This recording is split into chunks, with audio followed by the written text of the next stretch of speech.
సతీష్, ఒక major breaking ఇప్పుడు హైడ్రాకు ఒక రకంగా షాక్ తగిలినట్టు అని చెప్పాలి. ఎందుకంటే హైడ్రా విషయంలో Nagarjuna contempt of court petition వేశారు, హౌస్ మోషన్ పిటిషన్ హైకోర్టులో. హైకోర్టు స్టే ఇచ్చింది.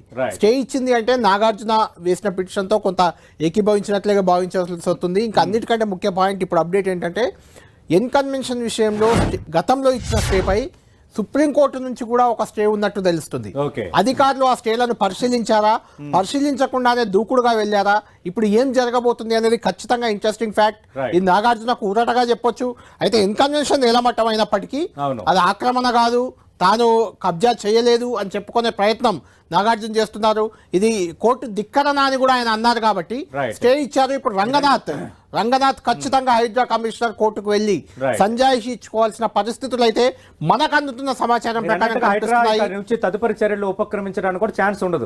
ఒకటి. రెండోది, ఇప్పటి వరకు కూల్చేసిన చిన్న చితక మధ్యతరగతి సామాన్య ప్రజల ఇళ్లపై ఎవరు పెద్దగా స్పందించకపోయినా, ఎవరు కోర్టుకు వెళ్ళకపోయినా నాగార్జున మాత్రం హైడ్రా కమిషనర్ కి షాక్ ఇచ్చారని చెప్పొచ్చు. ఈ పరిణామాలు ఎక్కడికి దారితీస్తాయి, అసలు హైడ్రా చట్టబద్ధత ఏంటి అనేది కూడా ఇప్పుడే రచనారెడ్డి గారు సీనియర్ అడ్వకేట్ ప్రశ్నిస్తారు. మొత్తానికి హైడ్రాకు ఇది ఒక ఎదురు దెబ్బగా చూడాలి.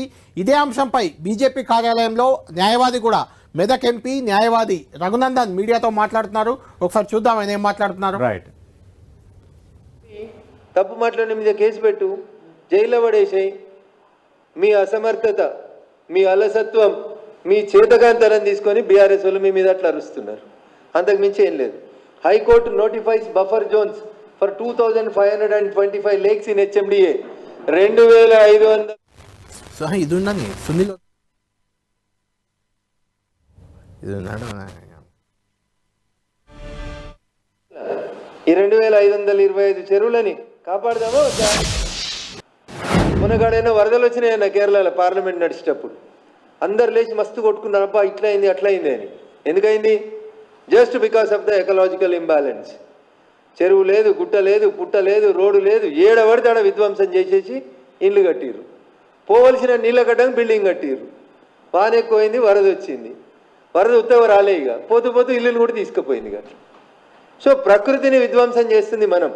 నిజంగా రేవంత్ రెడ్డి గారికి హైడ్రాకి ఏమన్నా నిజంగా చిత్తశుద్ధి ఉంటే high court notify buffer zones for 2525 lakes in HMDA. ఈ 2525 చెరువులను కాపాడుండ్రు. మా మీడియా మిత్రులకు అప్పుడు వార్త దొరకది. ఏం వార్త దొరకది? భాగ్యనగరం చెరువు అయిందనే వార్త దొరకదు. ఎందుకంటే నాలాలన్నీ ఫ్రీ అయినాయి అనుకో అన్న. ఇంకా గవర్నర్ ఇంటి పక్కన ఉన్నాయన్న నాలా మీద బంగ్లాలు. అన్యాయం. రాజ్భవన్ పక్కన నాలా మీద పెద్ద పెద్ద బంగ్లాలు కట్టిర్రు అన్న, దవాఖానాలు కూడా కట్టిర్రు కొంతమంది ప్రబుద్ధులు. రాజ్భవన్ రోడ్లో నాలాల మీద దవాఖానాలు కట్టిర్రు. పెద్ద పెద్ద బంగ్లాలు ఉన్నాయి, 10 ఫ్లోర్ల బంగ్లాలు. నాలాలో పోవాల్సిన నీళ్లు రోడ్ల మీదకి వస్తున్నాయి. ప్రతిసారి వర్షం పడ్డప్పుడు హైదరాబాద్ ప్రజలు ఆలోచించాలి. నాలాలో పడి చచ్చిపోయిన వార్తలు రాస్తున్నాం, వరదల కొట్టుకుపోయిన వార్త రాస్తున్నాం, అంబర్పేట చెరువులో శవమై తేలిండని వార్త రాస్తున్నాం. సో నిజంగా హైడ్రా వెనకాల ఉద్దేశం రాజకీయ కక్షలు కాకపోతే, ఇగో ఇది హైకోర్టు ఆర్డర్ ఉంది రంగనాథ్ గారు, నేను పంపిస్తాను. 2525 లేకులకి బఫర్ జోన్లు ఫిక్స్ చేసి మొత్తం కొట్టేసి ఎప్పుడు వాన వచ్చినా హైదరాబాద్ మంచిగుంది, మునగలేదనేటువంటి వార్త రాసేందుకు స్కోప్ కల్పించారు. ఇది మియాపూర్, ఎకరం 100 కోట్లు ఉంటుంది. మొత్తం చెరువే లేదు ఇక్కడ. హైదరాబాద్ సెంటర్లో మీరాలం చెరువు ఎట్లా పోయిందో మియాపూర్ సెంటర్లో ఉంటుంది చెరువు. మియాపూర్ చెరువు మొత్తానికి చెరువే లేదన్న ఇప్పుడు వచ్చి చూస్తే.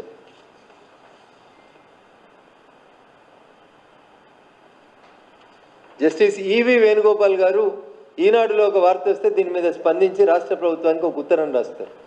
రఘునందన్ రావు లాంటి మాట్లాడితే రాజకీయం అనుకుంటారని ఒక జడ్జి గారు రాసిరు. జస్టిస్ ఈవి వేణుగోపాల్ గారు చెరువుల కబ్జాలతో ముప్పే.